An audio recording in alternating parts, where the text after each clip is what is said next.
Hi, அனைவருக்கும் வணக்கம். ஓம் சாய்ராம், ஜெய் ஜெய் சாய்ராம், குருவே சரணம், குரு கடாட்சம்.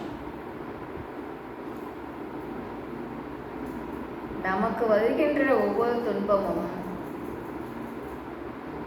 நம் மனதை தூய்மைப்படுத்தவே, நம்மை துன்பப்படுத்துவதற்காக துன்பம் வருகின்றதா அப்படின்னு கேட்டால் கிடையவே கிடையாது. நம் மனதை தூய்மைப்படுத்தவே வருகின்றது. சரிங்களா? இப்போது நாமளே பசங்க கிட்ட சொல்லுவோம், சொன்னால் கேட்க மாட்டாங்க. ஆனால் அவங்களே அனுபவப்படும் போது அதை புரிஞ்சுக்குவாங்க இல்லைங்களா? அதை போல் பகவான் எல்லாத்தையுமே சொல்லி சொல்லி புரிய வைக்கணும்னா முடியாது இல்லையா? ஒரு அனுபவம் மூலிமா தான் புரிய வைப்பார்.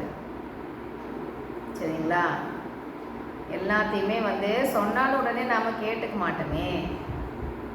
அப்போது அனுபவங்கிறது எதுக்காக அப்படின்னா, அது மூலியமாக ஒரு லெசன் எடுத்துக்கிட்டே இருப்பார்.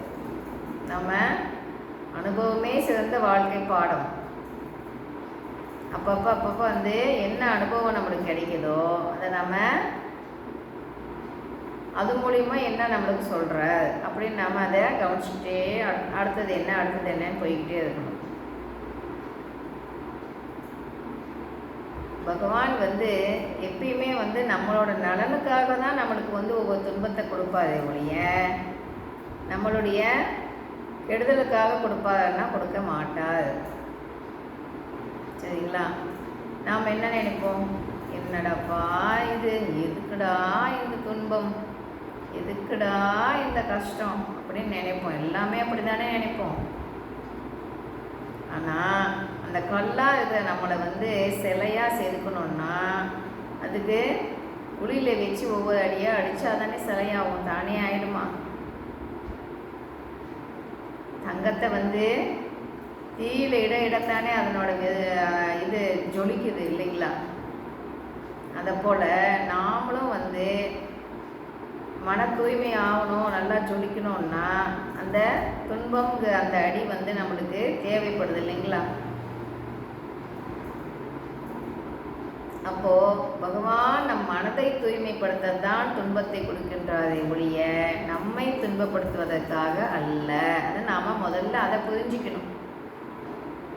எது செஞ்சாலுமே நம்மளோட நன்மைக்கு தான் பகவான் செய்வார் அப்படின்னு நாம் புரிஞ்சிக்கும் போது மட்டும்தான் நாம் ஏண்டப்பா இப்படி நடக்குது அப்படி நடக்குது, நாம் நினைக்கிறது நடக்கலையே அப்படின்னு நாம் சொல்ல மாட்டோம்.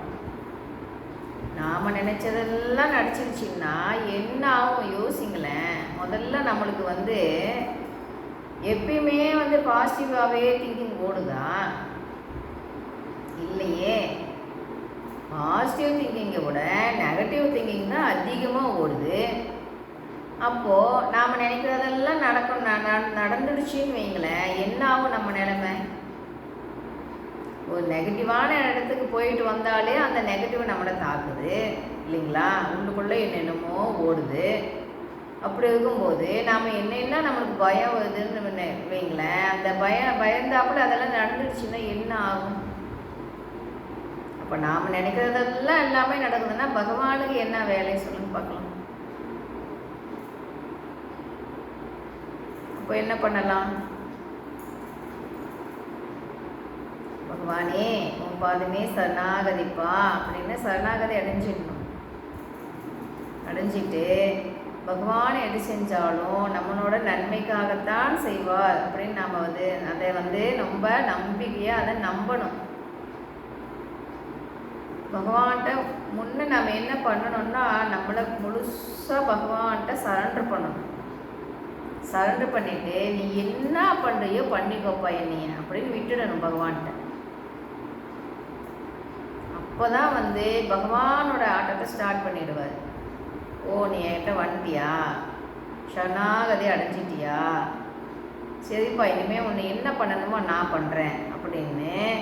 அதுக்கு பின்னாடி என்ன ஆகும்னா பகவான் நம்மளை பதப்படுத்துறதுக்காக ஒவ்வொரு கஷ்டத்தையும் கொடுத்து துன்பத்தையும் கொடுத்து கொடுத்து கொடுத்து என்ன பண்ணுவார்னா நம்மளை பக்குவப்படுத்துவார். பக்குவப்படுத்திட்டு பகவான் நம்மளுக்கு வந்து நாம் அதுக்கு தேர்ச்சிக்கு நம்ம தயாராகிட்டோமா இல்லையா அப்படின்னு நம்மளுக்கு டெஸ்ட்டு அதிகமாக நடக்கும். டெஸ்ட் நடந்துட்டு அப்புறமா தான் நம்மளை செலக்ட் பண்ணணும்னா என்ன பண்ணுவார், நம்மளை வந்து பதப்படுத்துவார். அதுக்குண்டான துன்பம் எதுக்குன்னா நம்மளை தூய்மைப்படுத்த தான் துன்பத்தை கொடுப்பார். அப்போ நம்ம என்ன பண்ணணும், அப்பா நீ எது செஞ்சாலும் சரிப்பா ஓகேப்பா அப்படின்னு நம்மளை நாம் ஒப்படைச்சிடணும். அப்படி ஒப்படைக்கும் போது பகவானோட ஆட்டம் அப்போ தான் ஸ்டார்ட் ஆகும். சரிங்களா? அப்போ நம்ம என்ன பண்ணலாம், பகவான்கிட்ட முதல்ல நம்மளை நாம் முழுசாக சரணாகதி பண்ணிடலாமா.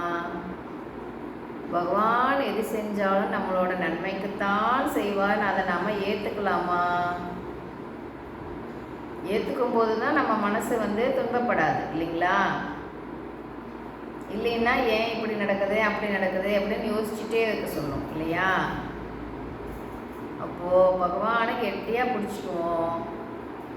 பகவான் எது செஞ்சாலுமே நம்மளோட நன்மைக்குத்தான் செய்வார்னு அதை நம்ம முழுசாக நம்புவோம். இந்த கிருஷ்ணன் கதையில் சொன்னாப்புல இப்போ அர்ஜுனுக்கு வந்து அது என்ன கிருஷ்ணன் சொன்னாலும் ஆமாப்பா ஆமாப்பான்னு சொன்னார் இல்லையா. அது போல் நம்ம கெட்டியாக பகவானை பிடிச்சிக்குவோம். காக்கான்னா ஆமான்னு சொன்னார், வெள்ளை காக்கான்னா ஆமான்னு சொல்கிறார், கொக்கு அப்படின்னா ஆமான்னு சொல்கிறார். என்ன எது சொன்னாலுமே நீ வந்து ஆமாம் ஆமான்னு சொல்லிட்டு இருக்க அப்படின்னு சொன்னால், கிருஷ்ணா நீ நினச்சா கருப்பு காக்காவையே வெள்ளை காக்காவாக மாற்றிடுவப்பா. எனக்கு ஒன்றை மட்டும்தான் தெரியும், நீ சொல்கிறதுக்கெல்லாம் நான் ஆமான்னு தான் சொல்லுவேன் அப்படின்னு வந்து அர்ஜுனா சொன்னாப்புல நாம் வந்து பகவானை கெட்டியாக பிடிச்சிக்குவோம். அப்போ பகவானோட ஆட்டம் ஸ்டார்ட் ஆகிடும். சரிங்களா?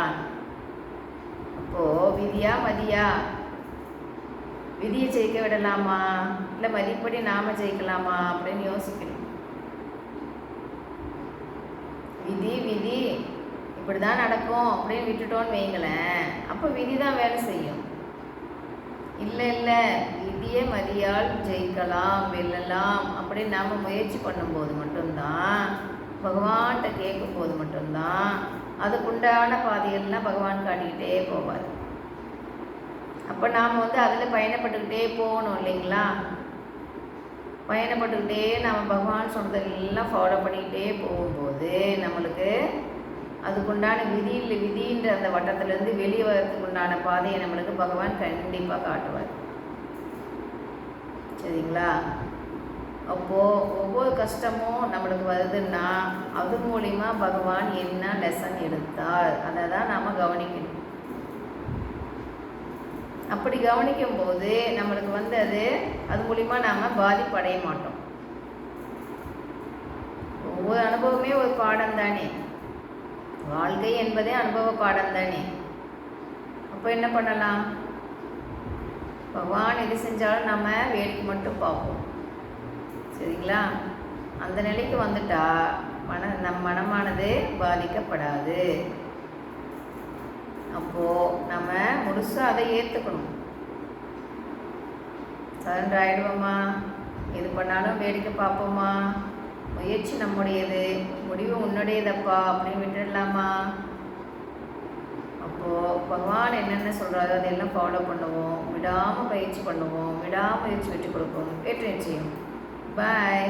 கேட்டதுக்கு நன்றி.